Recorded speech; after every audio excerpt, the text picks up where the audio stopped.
Welcome back to Daytime, everyone. We have become a nation of texters, but that doesn't mean romance is dead. Our next guest says electronic love mail can be just as heartfelt as a handwritten love letter. Relationship coach Michael Fiore is here to help the cell phone fanatics get plugged back into their relationships. Michael, good to have you here. Thank you. So over 2/3 of Americans actually sleep with their cell phones? Oh, that's really depressing. What is wrong with us? Oh, I'm not sure there's something wrong with us. We're just all addicted to being connected all the time, right? You know, people. I always say, people, if you leave your house without your cell phone, what do you feel? You feel panic all the time. And so I say that using your cell phone and texting is a great way to stay connected with the man or the woman you love in your life, wherever you are, whenever you want, even if you're all the way across the country on a business trip and, you know, wrangling the kids at the market or whatever else.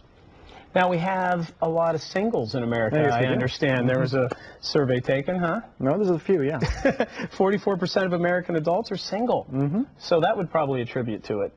To the texting thing? Yeah, I find a lot of people who are single, it's a great way to, people are kind of scared to get on the phone, especially after a first date, right? So I often tell people who are single to use your cell phone and texting as a way right after you have that initial first date to kind of tell the person you were just with what you really loved about that date in the first place. You know, I can still smell you on me, I can still, the thing I... Wow. A little bit too much there. After the first date, that might be a little bit too far there. Cologne or perfume only? Something very, very PG, I promise. Well, you say it can be more romantic than a handwritten letter. I'm finding that a little bit hard to believe. Why? How could you say that? What I love about texting is that it's instantaneous, right? Wherever you are, whenever you want, in the middle of your workday, you can take a moment, take out your cell phone, tap out a little message that you really mean, that's really, really sincere. And the fact of the matter is, you know, who really has the time to write a letter? When was the last time any of us actually wrote a real letter these days? You're right. So using Guilty. Exactly. So using text messaging is kind of taking over that part of our lives. We don't have the time to write out a 2-page love note,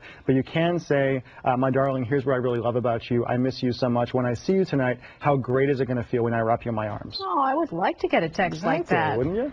Is it different for men and women, the messages they should text? It is largely, you know, men are largely visual creatures and are largely much more direct in what we kind of require. If you're a woman, just sending a man saying a message saying, thinking of you, do you remember the look on my face last night when you kissed me goodnight?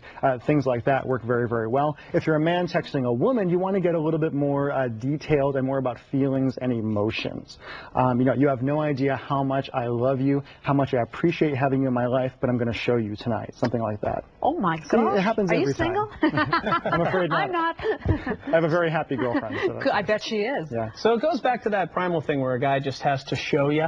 Yeah. Is that kind and of a guy, you know, sometimes guys come to me and they say, Mike, like, I don't want to have to be the one who's running the romance all the time. I'm like, well, suck it up. It's kind of your job as a guy to be the one who is leading the way romantically in a relationship. And it's so powerful. You know, people really don't tell each other how they really feel enough these days. I always say be unapologetically romantic with your partner. You know, forget trying to be cool, forget trying to impress people, just tell her that you love her, tell him that you love him, show them how you feel.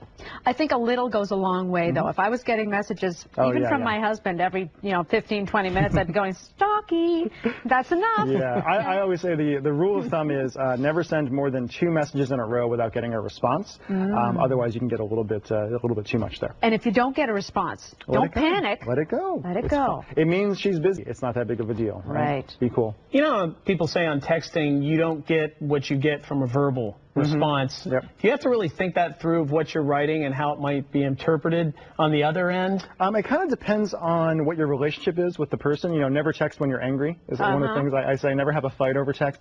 Things or in like all that. Capitals, right? In all capitals. I have people that all the time. It's the entire way. Don't use a lot of see you later kind of thing. But just kind of use sincere, simple language. You don't have to get really, really complicated. You don't have to be a great writer or anything like that. I give away a lot of great texts people can use on my website to be very simply romantic with their partner. And when you talk about men being the visual creatures that they are, that doesn't mean ladies, taking the picture, because you'll open it up in the business meeting and there you'll be. And my rule is never send a picture you wouldn't want your grandmother to see, because she just might see it. I agree. Okay. Relationship coach Michael Fiore, thank you very much. Thank you so much. Thanks for not texting during that interview.